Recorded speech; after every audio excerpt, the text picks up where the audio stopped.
কেঁদো না, চুপ করো। তোমার চোখ দেখেই আমি বুঝতে পারছি তুমি সত্যি কথা বলছো। তুমি লোভে পড়ে এখানে আসোনি, তুমি এসেছো তোমার মাকে বাঁচানোর জন্য। কিন্তু এই পদ্ম ফুল তুমি নিতে পারবে না।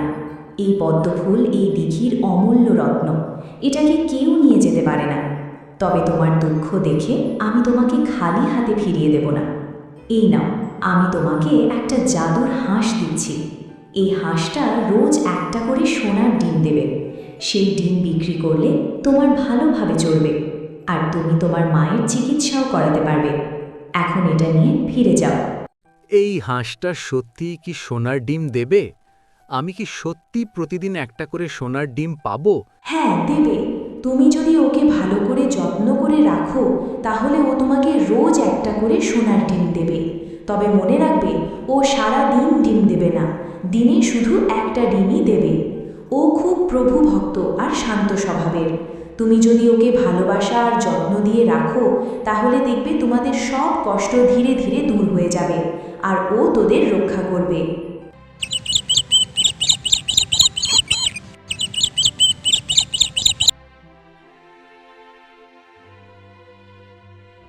বোন, কোথায় গেলি তুই? এদিকে আয় তো, দেখ আমি কি এনেছি। তাড়াতাড়ি আয়, তোকে একটা আশ্চর্য জিনিস দেখাবো।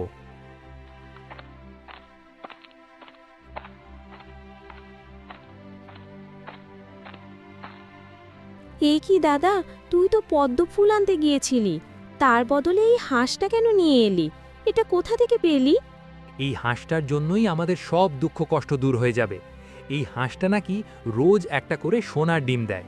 সেই ডিম বিক্রি করলে আমাদের আর কোনো কষ্ট থাকবে না, আর আমরা মাকেও ভালো ডাক্তার দেখাতে পারবো। দেখিস বোন, এবার সব ঠিক হয়ে যাবে। সেটা আবার কি করে হবে দাদা? এটা তো শুধু একটা, এই হাঁস আমাদের দুঃখ কষ্ট কিভাবে দূর করবে আর মাকে কিভাবে সুস্থ করবে? আমি তো কিছুই বুঝতে পারছি না দাদা, তুমি ঠিক করে বলো না ব্যাপারটা কি। এই হাঁসটা আমি সেই মায়াবী দিঘি থেকেই পেয়েছি। ওই দিঘির একজন রক্ষক আছে, সেই আমাকে এই হাঁসটা দিয়েছে। সে বলেছে এই হাঁসটা নাকি রোজ একটা করে সোনার ডিম দেবে, আর সেই সোনার ডিম আমরা বিক্রি করলে অনেক টাকা পাবো। তখন আমরা মায়ের ভালো করে চিকিৎসা করাতে পারবো, আর আমাদের আর কোনো কষ্ট থাকবে না। সত্যি দাদা, এই হাঁসটা কি সত্যিই সোনার ডিম দেবে? যদি সত্যি হয় তাহলে তো আমাদের আর কোনো কষ্ট থাকবে না। হ্যাঁ, তবে তার জন্য আমাদের ওর ভালো করে যত্ন নিতে হবে।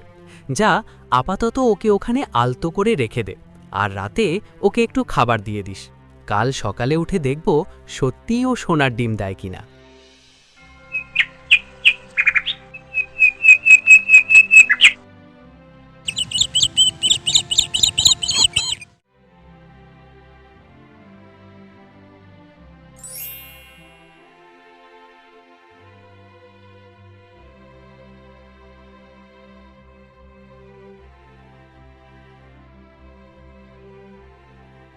দাদা দাদা, তাড়াতাড়ি এদিকে আয়, দেখে যাই এই পাখিটা সত্যি একটা সোনার ডিম দিয়েছে। আমি তো দেখে একদম অবাক হয়ে গেছি দাদা, তুই তাড়াতাড়ি এসে দেখ।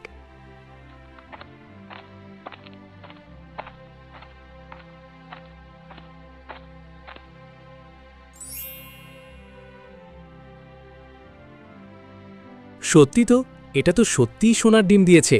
তাহলে জলপুরি ঠিক কথাই বলেছিল। আচ্ছা, আমি এখনই এই ডিমটা বাজারে গিয়ে বিক্রি করে আসি। সেই টাকা দিয়ে আমরা মাকে ভালো ডাক্তারের কাছে দেখাবো। দেখিস বোন, মা খুব তাড়াতাড়ি সুস্থ হয়ে যাবে।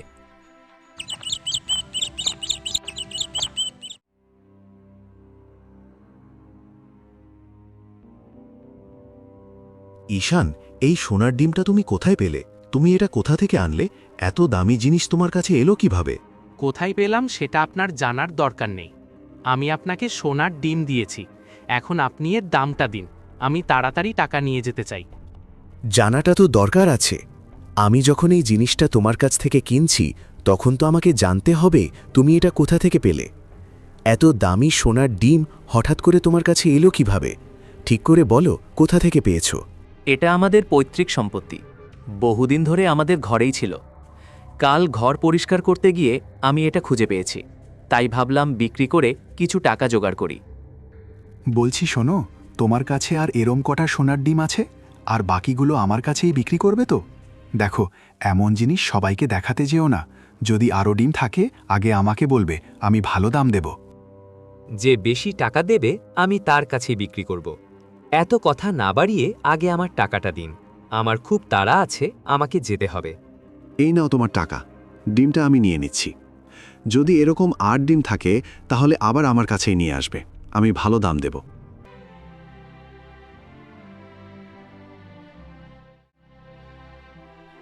ডাক্তারবাবু, আমার মাকে কেমন দেখলেন? মায়ের শরীরটা কি খুব খারাপ? দয়া করে বলুন, মা কি ঠিক হয়ে যাবে? আমি যে ওষুধগুলো লিখে দিয়েছি সেগুলো ঠিকমতো খাওয়াবে। সময় মতো ওষুধ আর একটু যত্ন নিলে তোমার মা ধীরে ধীরে সুস্থ হয়ে উঠবেন। ভয় পাওয়ার কিছু নেই, তুমি শুধু নিয়ম মেনে চিকিৎসা চালিয়ে যাও। ডাক্তারবাবু, আপনি ঠিক বলছেন তো? মা সত্যি সুস্থ হয়ে যাবে? আমি আপনার সব কথা মেনে চলব। আপনি যে ওষুধ লিখে দিয়েছেন আমি সময় মতো সব খাওয়াবো। হ্যাঁ, চিন্তা করো না। ঠিকমতো ওষুধ খাওয়ালে আর একটু যত্ন নিলে তোমার মা ধীরে ধীরে সুস্থ হয়ে উঠবেন, একদম আগের মতো। তোমরা শুধু নিয়ম মেনে চলবে, তাহলেই সব ঠিক।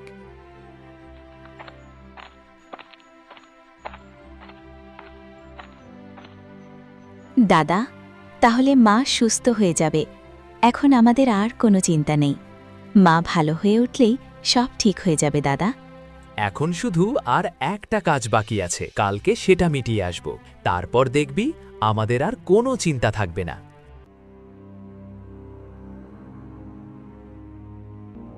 এই নিন মহাজন মশায়, আপনার সমস্ত টাকা সুদ সহ আপনাকে ফেরত দিলাম। আমি কথা দিয়েছিলাম সময়ের মধ্যে সব টাকা শোধ করে দেব। আজ সেই কথাই রাখতে এসেছি। ঈশান, তুই এত তাড়াতাড়ি এতটা টাকা কোথায় পেলি? এটা কি চুরি করে এনেছিস? চুরি করি বা ডাকাতি করি তার কৈফত আমি তোমাকে দেব না। আমি মহাজন মশাইয়ের কাছে নেওয়া টাকা ফেরত দিতে এসেছি। মহাজন মশাই, আপনার টাকা দেখে নিন, আপনার সমস্ত টাকা ঠিকঠাক আছে কিনা। ঈশান, সব ঠিকঠাক আছে। সব টাকা সুদসহ ফেরত পেয়েছি। তুমি এবার আসতে পারো।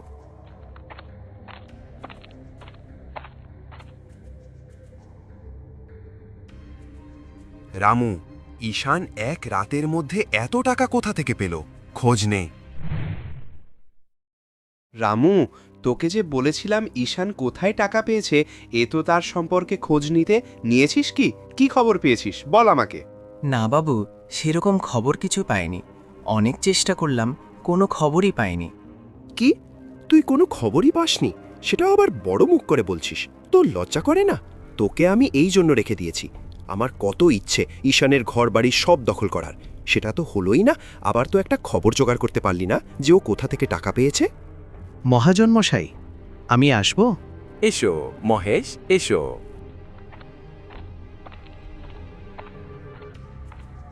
আপনার টাকা ফেরত দিতে এলাম মহাজন মশাই। সব সুদ সহ ফেরত দিলাম। কি মহেশ, কয়দিন আগে তো সুদের টাকাটাও দিতে পারছিলি না, আজ একবারে সব সুদ সহ টাকা ফেরত দিচ্ছিস? মহাজন মশাই তো আগেই বলে দিয়েছেন 1 সপ্তাহের মধ্যে টাকা না দিতে পারলে আমার ঘর বাড়ি সব নিয়ে নেবে। তাই তো ঈশানের কাছ থেকে টাকা ধার নিয়ে মহাজন মশাইয়ের সব ঋণ শোধ করতে এলাম। ঈশানের কাছ থেকে টাকা ধার করেছ? ঈশান এত টাকা কোথা থেকে পাচ্ছে? আমি জানি না ও কোথা থেকে টাকা পাচ্ছে, কিন্তু ও বলেছে কোনো সুদ লাগবে না। বলেছে ফসল হলে ঠিক সময়ে ধার মিটিয়ে দিতে। তাই আমরা সবাই ওর কাছ থেকে টাকা ধার নিচ্ছি, আর পরেও ওর কাছে টাকা ধার নেব, কারণ কোনো সুদ লাগবে না।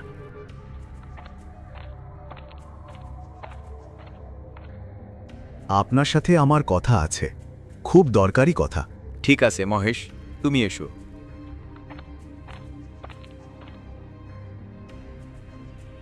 আপনি কি জানেন ঈশান রোজ আমার দোকানে একটা করে সোনার ডিম বিক্রি করতে আসে?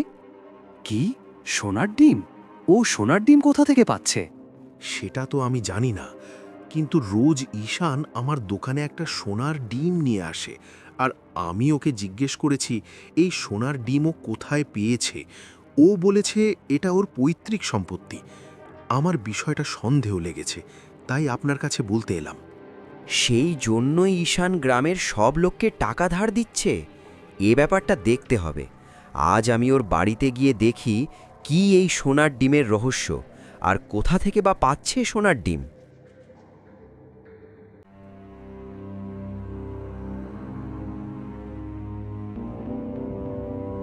এ কি, কে তোমরা? এভাবে আমার ঘরে ঢুকেছো কেন? দেখে বুঝতে পারছিস না আমরা কারা? আমরা ডাকাত। তোর কাছে যা কিছু আছে সব এক্ষুনি বের করে আমাদের দিয়েবে। চালাকি করার চেষ্টা করবি না, না হলে ভালো হবে না। না না, আমার কাছে কিছুই নেই। আমি খুব গরিব মানুষ, তোমরা আমার কাছে কিছুই পাবে না। তুই গরিব মানুষ, তাহলে রোজ সোনার ডিম পাস কোথা থেকে? আমাদের কাছে সব খবর আছে। তুই রোজ সোনার ডিম বিক্রি করিস আর সেই টাকা দিয়ে গ্রামের সবাইকে ধার দিস। চুপচাপ বল সোনার ডিম কোথা থেকে পাচ্ছিস, না হলে কিন্তু ভালো হবে না। কি বলছো তোমরা? এসব কথা একদম মিথ্যে। আমার কাছে কোনো সোনার ডিম নেই। আমি তো সাধারণ গরিব মানুষ। সোনার ডিম কোথায় রাখিস চুপচাপ দেখিয়ে দে, না হলে কিন্তু ফল ভালো হবে না। তোমরা কি ভাবছো আমাকে ভয় দেখাবে আর আমি ভয় পেয়ে যাব ভাবছো? আমি কিন্তু তোমাদের চিনতে পারিনি এটা ভেবো না। আমি খুব ভালো করেই চিনে ফেলেছি তোমরা কারা।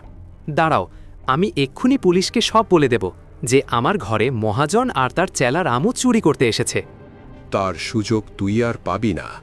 যখন আমাদের চিনেই ফেলেছিস তখন তোকে বাঁচিয়ে রাখা যাবে না। মর তাহলে।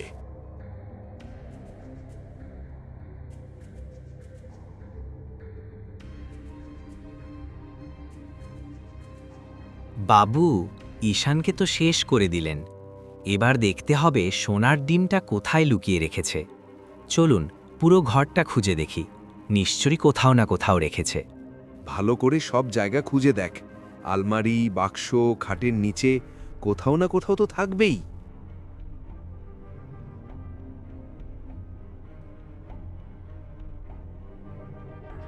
রামু, এই দেখ, এখানে একটা সোনার ডিম আছে আর সাথে একটা হাঁসও আছে। মনে হয় এই হাঁসটাই রোজ ঈশানকে একটা করে সোনার ডিম দিত।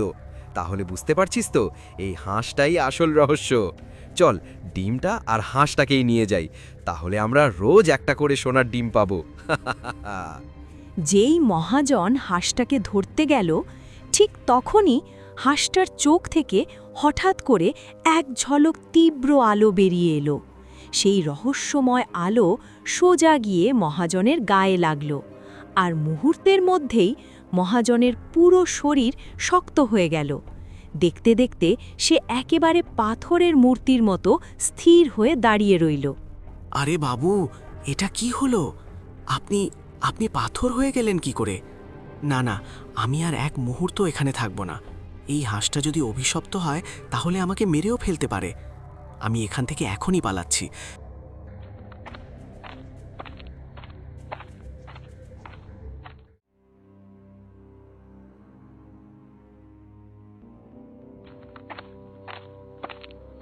মা, আজকে বাজার থেকে আসতে একটু দেরি হয়ে গেল। বলো। এ কি, দরজাটা এমন খোলা আছে কেন? ঈশান, তোর কি হয়েছে বাবা? কে মারলো আমার ছেলেকে? ভগবান, কে এমন সর্বনাশ করলো? ঈশান, চোখ খুল বাবা, আমার সাথে কথা বল। দাদা, দাদা চোখ খোল। কি হয়েছে দাদা? আমার দিকে তাকা। দাদা, এভাবে চুপ করে থেকো না, কথা বলো দাদা। কে এমন করলো তোমার সাথে? হে ভগবান, তুমি কি করে আমার ছেলেকে আমার কাছ থেকে কেড়ে নিতে পারো? না, তুমি এমন বড় ক্ষতি করতে পারো না। আমার ছেলেকে ফিরিয়ে দাও ভগবান, দয়া করে ওকে বাঁচিয়ে দাও। এদিকে মা আর বোন কান্নায় ভেঙে পড়ে। ঠিক তখনই সেই জাদুর হাঁসটার চোখ থেকে হঠাৎ এক রহস্যময় আলো বেরিয়ে আসে। সেই আলো সোজা গিয়ে ঈশানের গায়ে লাগে, আর দেখতেই দেখতেই এক আশ্চর্য ঘটনা ঘটে। মুহূর্তের মধ্যেই ঈশান ধীরে ধীরে নড়তে শুরু করে। মা, মা দেখো, দাদা চোখ খুলেছে। দাদা নড়ছে মা, দাদা আবার বেঁচে উঠেছে। ভগবান আমাদের কথা শুনেছেন মা। আমি তো অনেক ভয় পেয়ে গিয়েছিলাম। কি হয়েছিল তোর? মা, ওই শয়তান মহাজন এসেছিল আমার কাছে সোনার ডিমটা নিতে। আমি সোনার ডিম কোথায় আছে সেটা বলিনি, তাই রাগে ওরা আমাকে ছুরি মেরে দেয় আর আমি মাটিতে পড়ে যাই। তারপর থেকে আমার আর কিছুই মনে নেই, কি হয়েছে আমি জানি না। দাদা, এই হাঁসটার জন্যই আজ আমরা তোকে আবার ফিরে পেলাম। এই জাদুর হাঁসটার চোখ থেকে আলো বেরিয়ে তোর গায়ে পড়েছিল, তারপরই তুই আবার চোখ খুলেছিস। ভগবান সত্যিই আমাদের উপর দয়া করেছেন দাদা।